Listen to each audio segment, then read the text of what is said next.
Jackson Radio Show.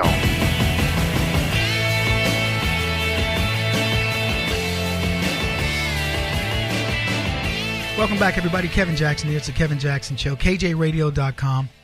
Glad you guys are with us. We're talking about the delusions of the left. There are many. They believe themselves to be smart.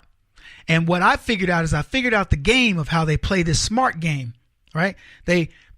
Here's what they do. They say, hey, I got an Ivy League degree or a Harvey League degree. I've got an Ivy League degree and you've got a regular degree. So my school is better than yours. I must be smarter than you. That's the game they play.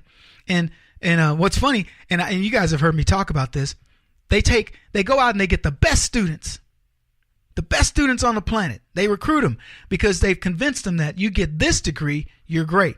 So these students go to those schools. They make their professors better. They make everybody around them better for the most part. And they're already bright. So it's just it's a feeding frenzy of goodness, right? And so they're bright. Everybody's bright. Everybody improves. You could take those kids. In other words, you give me Harvard's incoming freshman class. I don't want the minorities. I want the kids that earned it, whatever color they are. And I'll put those kids in a state school. And that state school will improve dramatically in year one. And in a decade, you won't even be talking about Harvard. It's not because of the professors. Let me tell you what happens. Those kids go to those colleges, these bright kids. They change the way these professors think, and then the professors evolve, and they teach better and better and better, and they hone their skills and they get better. But the kids go out in the world, the brightest kids go out in the world and they do something. And Harvard takes credit for it, as if they did something for those kids. Let me tell you something about the student body at Harvard. More of those kids, and I'm talking about Ivy League in general, more of those kids contribute to that school than they get from it.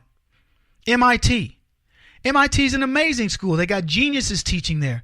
But trust me when I tell you, geniuses go there and they challenge those professors. I'll give you a real story. In my college, I love telling this story. I hope Lloyd's listening. I have a friend. I'm not going to say his last name, but he is a rocket scientist. He was up for Rhodes Scholar. And Lloyd, I thought Lloyd was like a dummy. He wore leather pants. He was skinny, had a real rocker haircut.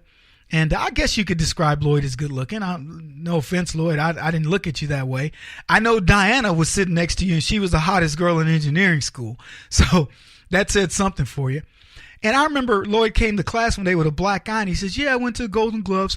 And I'm thinking, who would ever think this guy could fight? You know, but he got a black eye. So there you go. So I don't know whether he did good or bad, but just the fact that he went, it really surprised me. So long story short, Lloyd is I didn't realize it at the time, but he would just sit in the back of the room and go, every time we ask a question, he was frustrated. He was frustrated. And so I had a class in my graduate years, I had a class with Lloyd, and he showcased his brilliance because they let us work in teams, and Lloyd worked solo because he just felt like we would slow him down, I guess. And it was the brightest guys in engineering class, the guys that made it, got our double E, BS double E's, and we were working on masters. And I'm thinking, we're all bright guys, and we were A students, everybody there. And Lloyd refused to work with anybody. He was like, I'll go on my own. And this is truly one of the toughest classes I ever took. So we would work in teams, and we only had to answer, I think, 3 questions out of 10. That was a good grade for the homework. That's how tough it was. It used every bit of our math skills, our engineering skills, our physics, you name it. So we do these things, and we come back after the first assignment, and we're proud. Me and my team were proud. We've answered 4 questions. And the professor asked how many answered, 2, everybody raised their hand, 3, everybody raised their hand, 4. Is only a couple of us, 5, Lloyd's hand, 6, Lloyd's hand. Finally, the professor just said, anybody answer more than Lloyd?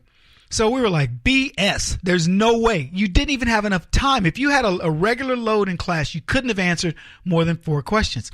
So at the end of this class, before I say that. So the professor goes through the questions, the ones that everybody, who got this one, and he worked it out, and everybody, oh, okay.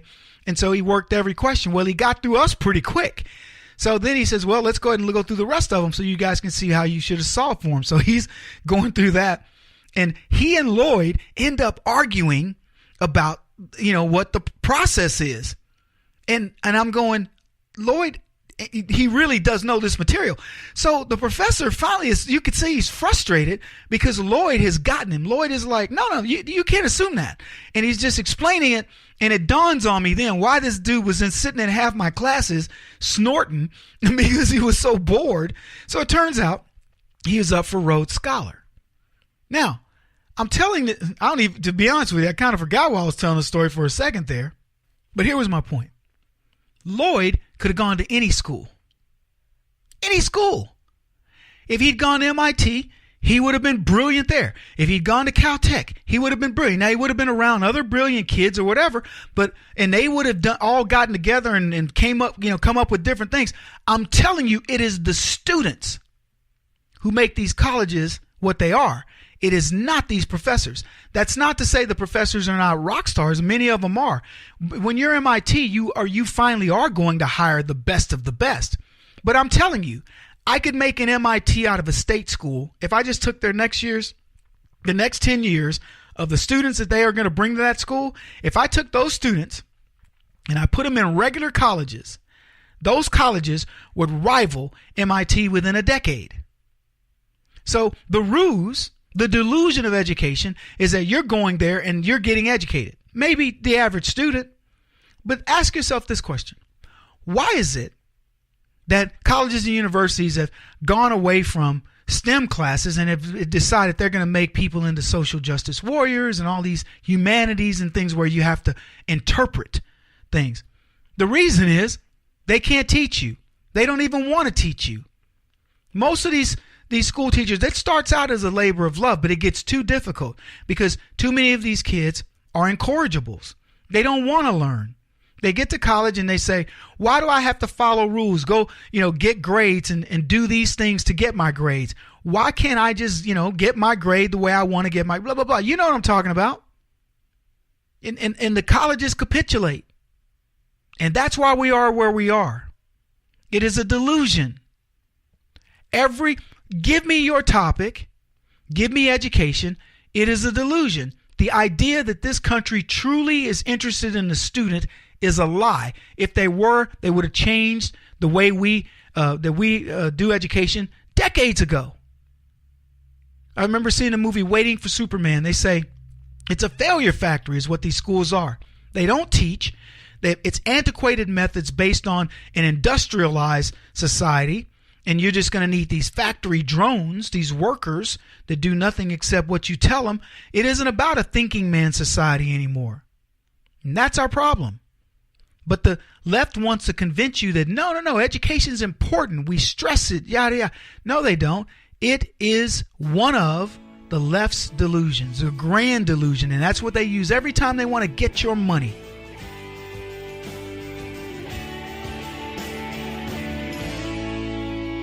This is the Kevin Jackson Radio Show.